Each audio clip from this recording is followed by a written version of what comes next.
these aren't the only 5 by any means, right?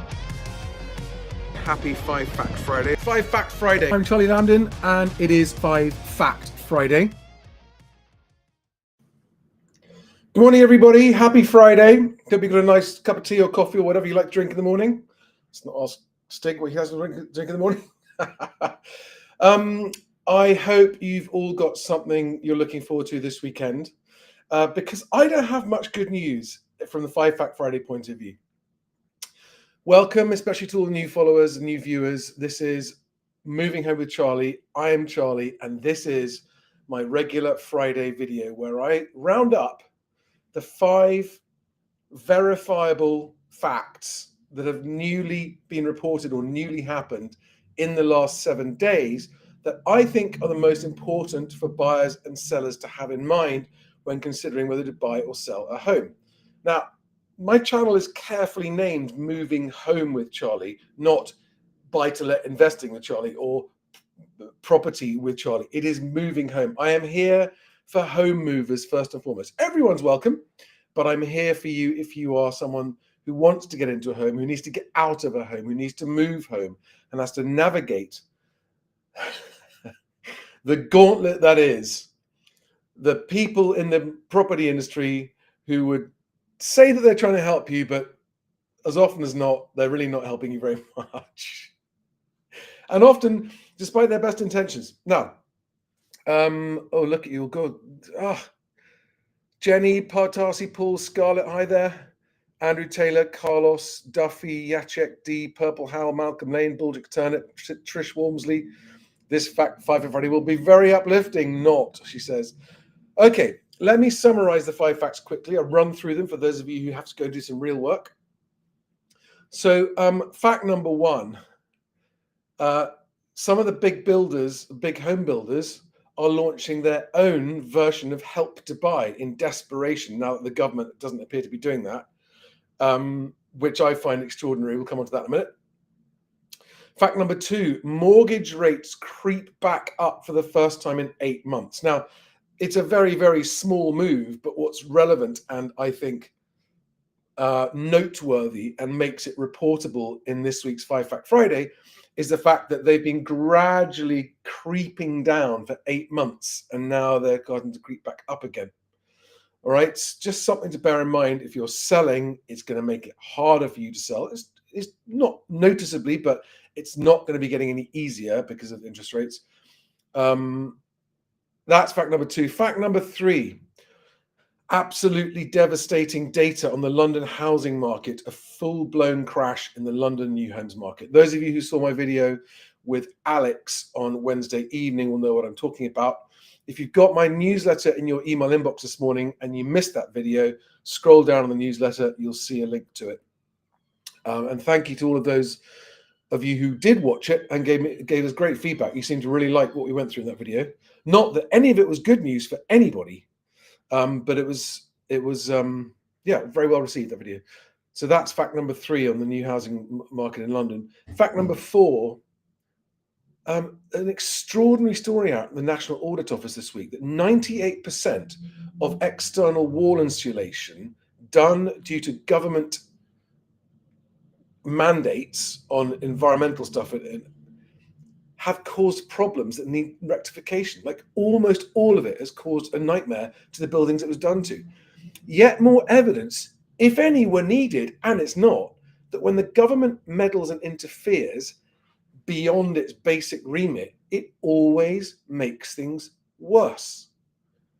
Government is really, really important to keep us safe and to create a good environment for us to all go and do what we need to do and let the market sort itself out.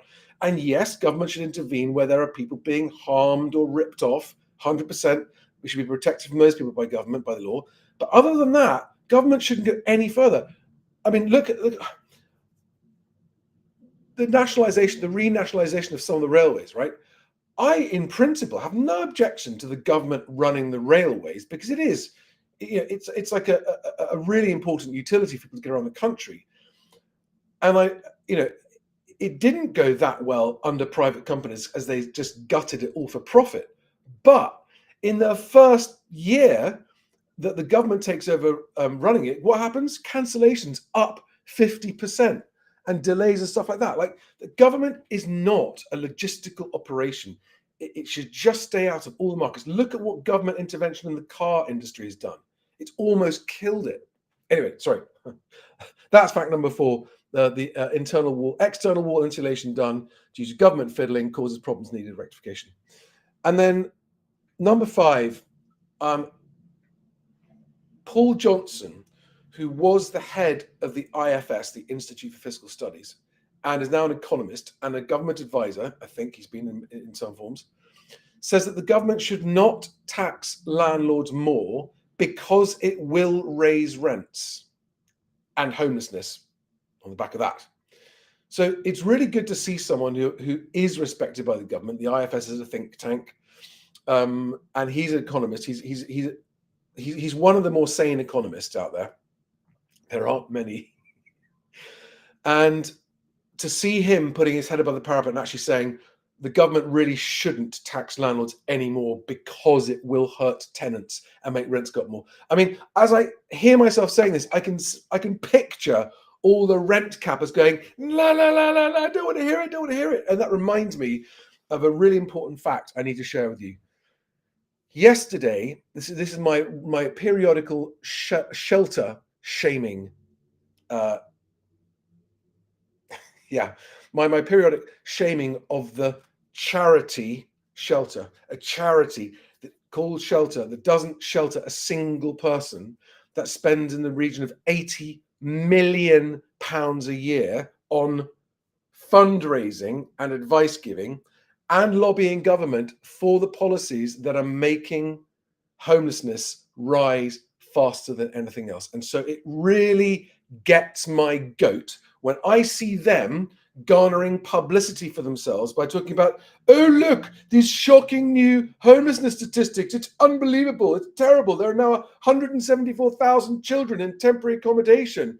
Yes, because of the policies that you lobbied for and pressured for and got. And the fact that the government reports that landlords selling up is the number one cause of these homelessness spikes for families and children is as a direct result of your lobbying, and you won't acknowledge it, and you just keep on going. So if you're one of the shelter managers, guys, yeah, you keep on enjoying your nice fat salaries and taking government money and donations from the public who think you're providing shelter when you're not, and then keep on lobbying for policies that actually just hurt people and make more people homeless. Round of applause, slow clap for Shelter. Honestly, you guys, how do you live with yourselves? And there's a new boss there, and the old boss, thank God she's gone. The new boss, I have some hope that maybe she might actually start to open her eyes, take a look at the facts and say, can we carry on like this? But unfortunately, what will happen is if she does that, the board will turn around, look at each other and go, oh dear, she's going to cost us our jobs. We better get rid of her. Morning rant. Here we are.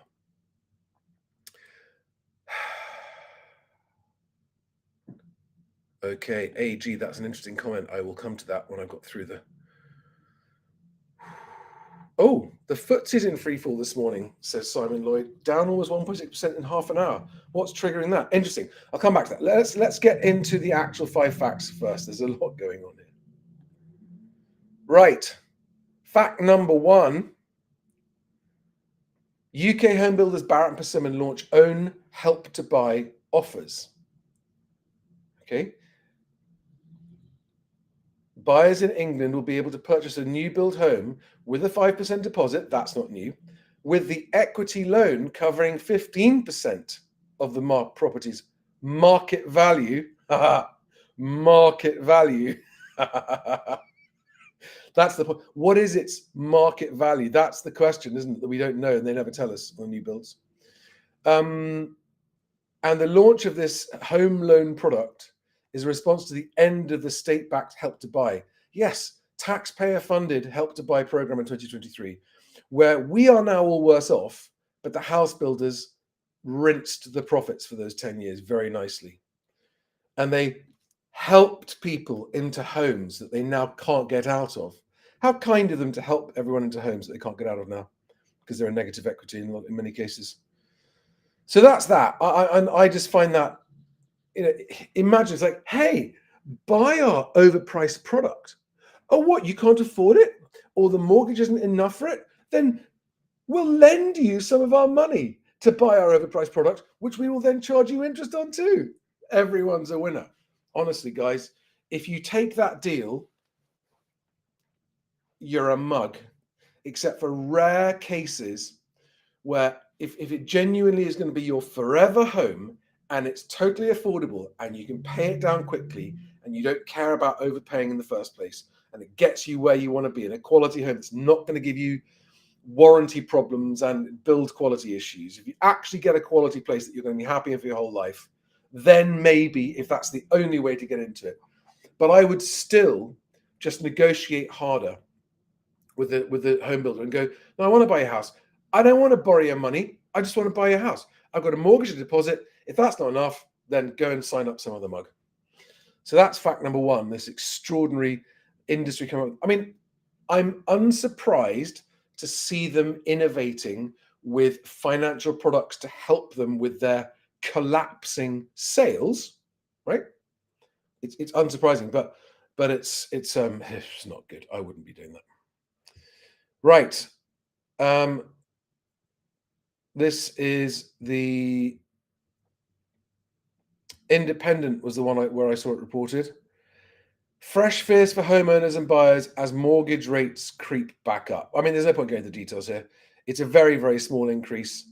It might just be a blip and it might keep on going down next month. But it was just worth noting that after 8 months of very, very small reductions in mortgage rates, they're just ticking back up again. It's not going to move the needle on prices. It's just another thing to make it a bit harder to sell your house.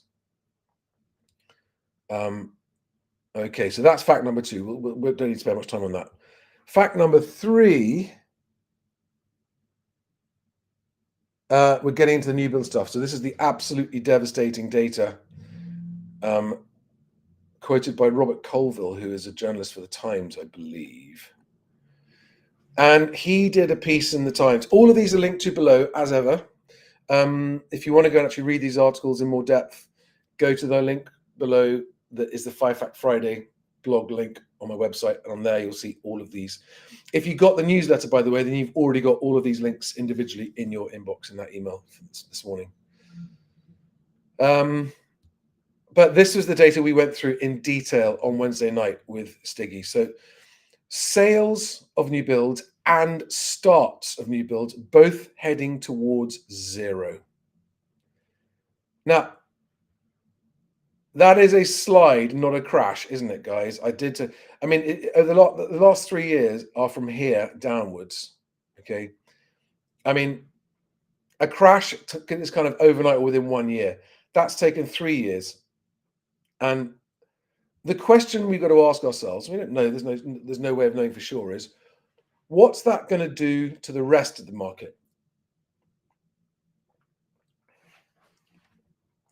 If new builds become cheaper and cheaper and cheaper, because they've got to sell off their existing stock, whether they like it or not, right?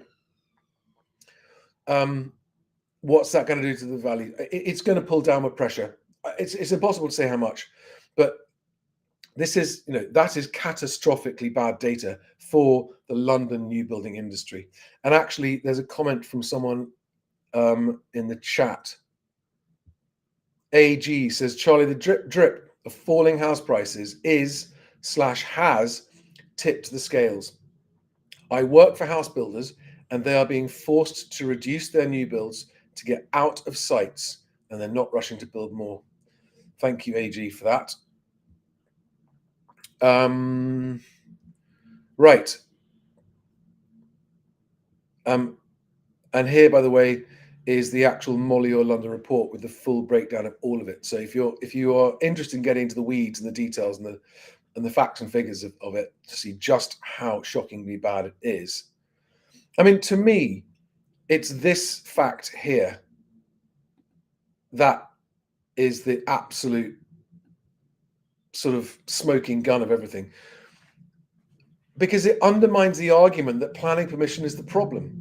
So when the government says, oh, we're going to solve the planning permission problem, we're going to just tell the council to give plan, Steve Reed going, we're just going to, I am going to make them do what I want, he said.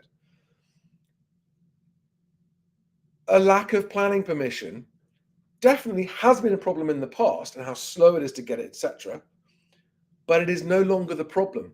There are now multiple sites where planning permission has been granted, but the builders aren't building because nobody wants to buy them, and they're not going to spend the money on products nobody wants to buy. Okay. Right. The National Audit Office.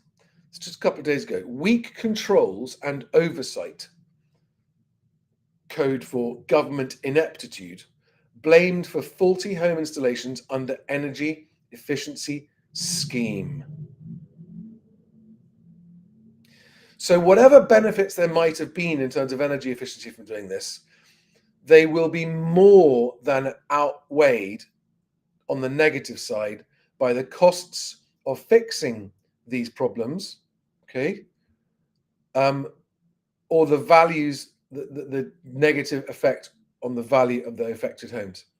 So 98% of homes with external wall insulation installed under the government's eco scheme require work to correct major issues that will cause problems such as damp and mold. The Consumer Protection System, which was set up in 2021, did not alert it to significant issues with the quality of installations until late 2024. The National Audit Office recommends that they set out how and when affected households can have faulty installations repaired and reforms the Consumer Protection System. I mean, it's like Faulty Towers, isn't it? The Benny Hill show governments, not just this one and the last one and the one before that. It's the system of government that has just become a clown show and a circus and a joke, and we pay for it and they never do. And I, for one, I'm really sick of it. Anyway, onwards. My point with that last one just being, can everybody stop cheering for government intervention, because it 100% of the time makes things worse and more expensive? There are, like, if you hear these words, I know that you hear me. I know people who are behind this government intervention hear me. What is going through your head when I say there are zero examples of government intervention benefiting either a marketplace or consumer costs? Zero. It's never happened. It's never worked. It's never been done, right? Now, bearing in mind that fact, are you still cheering for government intervention? And do you in anywhere in your heart believe that government intervention is actually going to work? Let's not even get started on the Renters' Rights Bill, which actually should have made it into this week's Five Fact Friday, because there was news on this. It passed its final hurdle in Parliament. The Renters' Rights Bill is now set to become law at some point next year. They have not yet, of course they haven't yet set out a timescale for it. The Renters' Rights Bill is going to do more harm to tenants than probably arguably anything the government's done in my lifetime. It's going to hurt tenants. You wait and see. Those of you who think that it's going to hurt landlords, no, they will just sell up, take the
Can you hear me, guys? Am I back? Am I back? Are we back? Apologies. Hopefully, yes, we're back. Apologies. Yes, London broadband. Right, where did we get to? Where did I get cut off? I was rambling and I was ranting. Let's get on to the last fact. Right, it's good to see the economist Paul Johnson calling out Reeves' self-defeating plans to tax landlords even more. It hikes rent and hurts those it's meant to help. I don't agree. And the other thing that he said is that if he was chancellor for just one day, he would scrap stamp duty. So I'm very, very happy that he agrees. What he's saying is, if he was chancellor for one day and could only do one thing above anything else in the entire economy, the former head of the Institute for Fiscal Studies, right? Fiscal studies. So what's good for the government's revenues would scrap stamp duty, scrap it, abolish it, not just up to a certain level, not for everybody, but for UK citizens buying or selling their only home, right? Not for second homes, stamp duty on second homes, stamp duty on foreign buyers, whatever, right? But for people moving home, no stamp duty. And if why won't they listen? Why won't they listen to him? God, doesn't the budget feel a long way away? What are we now? The 17th of October. We've still got another 6-7 weeks until the budget, and this uncertainty is just killing us. Right. Let's get into, and by the way, for those of you just going back to my rant about Shelter, new figures from Shelter show that, this is Lewis Goodall from the news agents, the number of children homeless or in temporary accommodation in England has reached its highest level since records began. I find it very difficult not to get genuinely upset and angry about this, because this could have been prevented. 172,420 children without a permanent home of their own, an 8% increase in a single year. And what no journalist, despite my repeated requests, what no journalist will do is show them their own numbers on Gov UK data that shows that it is landlords selling up as a result of these policies that's causing this. And it has been for more than 5 years. It's been like landlords selling properties has been the top cause of people being made homeless for over 5 years. It was, when I first looked, at around about 35%. It was still the biggest single cause of people being made homeless was landlords selling up, and it was about 35%, right? And in the last 5 years, it's gone from 35% to over 60, I think 68% currently on the Gov UK homelessness statistics website, right? 68% of new homelessness is because landlords are selling up. Not one journalist has asked the government about this. Not one journalist has actually taken these figures to Shelter and said, you lobbied for this. Not one journalist who is actually calling for these landlord taxes and thinks that bashing landlords is a good idea will even acknowledge this truth. And if you are one of those journalists who's cheering for taxing more landlords because landlords bad, and you are aware of this record homelessness statistic and an 8% increase in 1 year, well done, Labour, right? Have a word with yourself. How many more children need to lose their homes because you've got your fingers in your ears over the fact, are these children's futures and prospects not more important than your fucking ideology? I'm getting cross. Sorry. Right. Do we have... Wow. Sooty and Spark. I remember Sooty and Spark. Sooty and Spark on YouTube says 4-bed house in Ipswich offers in excess of 45, down from 550. We'll be using Charlie's one-time offer only method. All ducks in a row. Well done. Good luck with that. Good luck with that.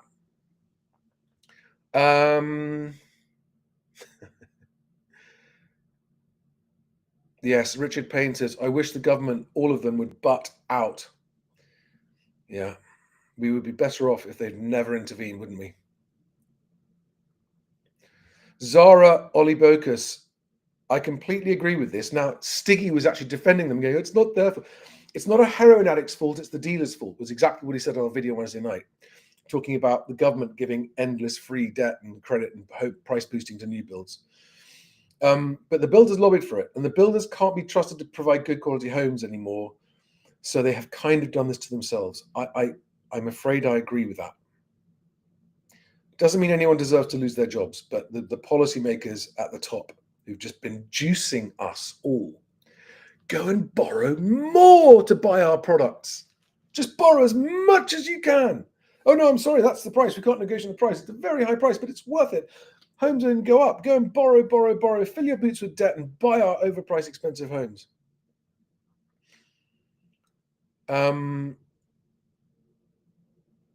Oh, wow. Paul N. Fantastic. Followed your first and final offer advice as a cash buyer. Agent couldn't understand that I wouldn't negotiate up. 3 days later, offer accepted. That's it. Now, listen, the reason that agents are surprised at this approach is because there's a rule among agents, which is that you never accept a buyer's first offer. And to be fair, the reason they make that rule is because almost always a buyer will increase it. But once you get into that negotiation, you'll generally lose. And the whole idea of my first and final offer template, with everything provided to show that you're a proceedable buyer, is to extract yourself from that process. You work out your maximum comfortable price and you stick to it. The price above which you will not go. And you shouldn't offer lower than that either. It is a false economy and a mistake to think, oh, I'll come in lower and then go up if I have to. That's what leads to everyone overpaying. So, Paul, thank you for using my template. Congratulations on having your offer accepted. And yeah, these templates are free, by the way. Or just for those of you who are watching right now, if you just search MHWC for Moving Home with Charlie, offer template, results number 1 and number 2 are my suggested email template for first-time buyers and suggested email offer template for cash buyers. Number 1, oh, and look, and number 3, Mumsnet. Oh, wow. I didn't even know Mumsnet had put it on there. Back in May last year. Here we go. So, what else do we have? Oh, sorry, I thought I was showing my screen then, but I wasn't. Never mind.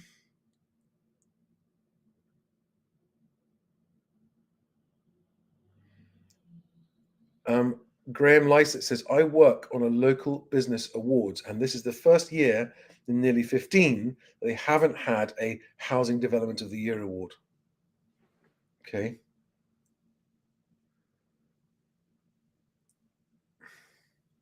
Ramble and Root says, isn't it more down to the quality of the installers, the rogue builders? No, it's down to the accountants making the budgets and setting budgets for materials and labor, and the budgets aren't enough, so they have to cut corners. It's not that they're rogues; it's that the budget just isn't there because prices are coming down.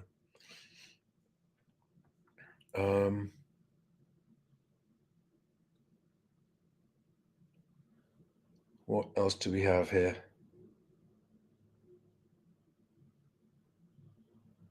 Oh wow, Graham Woodward makes the point. Planning permission lasts for 3 years, but put a concrete slab in and you're good for another 10. Yeah.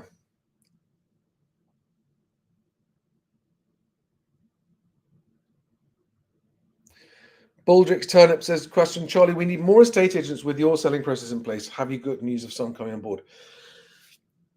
Yes, actually. We've got a really good turnout. So I got my 3 events happening in Manchester, Bristol, and London on the 4th, 5th, and 6th of November, where I'm sharing the best agent no valuations process that I've been doing with Carrington's with a bunch of other agents who are very keen to find out how we've more than halved transaction times, wiped out fall throughs, and everyone's happy. Sellers are happy, buyers are happy. Buyers aren't thrilled that there's a strong market for every property they sell, but they're very happy that it doesn't fall through and that it goes through quickly. So yeah, the whole idea here is because one of the things I never actually imagined was that some of you sellers who've listened to my advice have gone out and you have actually talked to agents and gone, I don't want a valuation. I want to know how you create a market for my home. And the feedback you give me is that when you say that to agents, the agents sort of go, sorry, what? You don't want a valuation? Does not compute, does not compute. It doesn't want a valuation. I don't know what to say. I'm only programmed how to give a valuation. I don't know what else to say now. I mean, literally, I've had some of you sellers come back and go, we cannot find an agent who understands this don't overprice it approach. They all seem to want to overprice it. And what's true is that, and I'm working with agents who want to adopt this process, but they're so deeply ingrained in meeting sellers' expectations in order to win business, and that feeds into every part of their process after that, that unlearning this is a big problem for them. Marcus, I think it's going to be at the Marriott in Manchester. That's been confirmed. I can't remember because someone else has been booking the venues for me.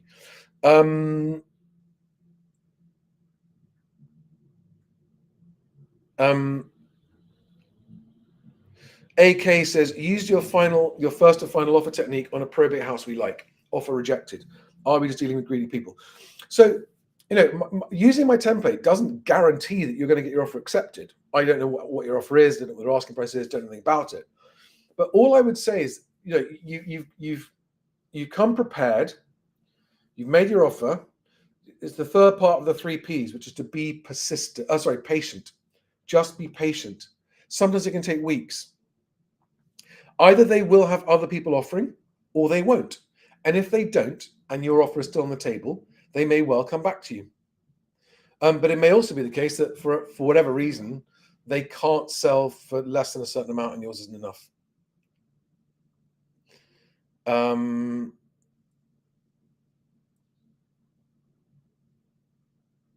Yeah, AG, that's all true. Right, guys. Don't know about you guys. I've got to crack on.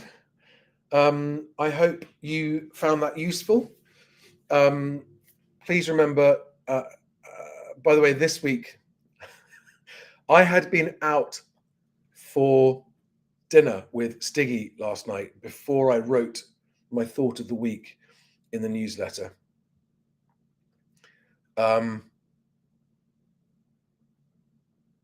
So I wasn't entirely sober when I wrote last night's newsletter, and it was a one and done edit. I didn't even check it. So I hope that, I can't even remember what I wrote. But if you would like to get my newsletter thought of the week every week, mhwc.co.uk/newsletter. And as Daniel is watching, hi Daniel, let's make sure we put, and there are thank you to those of you who have been buying search packs through me and Daniel at Property Searchers Direct on this URL here, even when you're not using the conveyancing firms that I'm working with. So thank you to those of you. Just remember, when you say to your conveyancer, I'm going to order the search pack, and they say, no, you can't do that, we have to do that, they're talking bollocks. You can go, no, I want to do it. It is my money. I am the customer. I shall decide. I shall instruct you that you shall not buy the search pack for me because you will, A, forget to order it or order it late. And even when you do order it and it comes back, you won't tell me about it. And then, so if you want control of your purchase, then you need to order your search pack yourself at the start. They're all totally, they'll say, oh no, we have to have this certain kind of rubbish. We can provide you with one for whatever you need. So mhwc.co.uk/property-pack.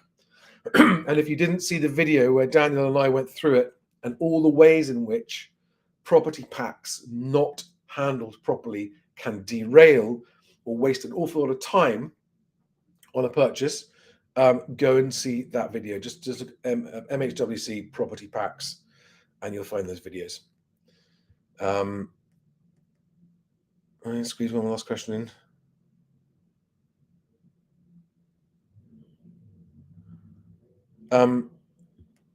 Someone else who did use a template but wasn't successful. So Leolic3 on YouTube says, I use the template as well for the first, not the last and final offer, First and final offer. Did you make other offers first? Because then you didn't go. That's not how it's supposed to work. You gave 1% off the asking price and was rejected without any negotiation. I feel it might be some local market trick. I don't know. Right. Many questions here. Are you a cash buyer or buying with a mortgage? If you're a cash buyer and you're bidding on a property that's listed with an agent that has an in-house mortgage department, they don't like cash offers. And they may not have put it forward. So you need to ask for confirmation that your offer was actually, you need to ask by email for confirmation. Please confirm you did actually send my offer to the seller. But it also might be that it's a very well-priced property and there are other bids that are higher than yours. Without knowing all that information, it's difficult to say. All right. Sometimes, guys, you will put forward your maximum comfortable price and it won't be enough, right? But that's a good thing. You've dodged a bullet because it means you didn't overpay, okay? You've stuck to your rules of not overpaying and not paying more than your maximum comfortable price. Oh,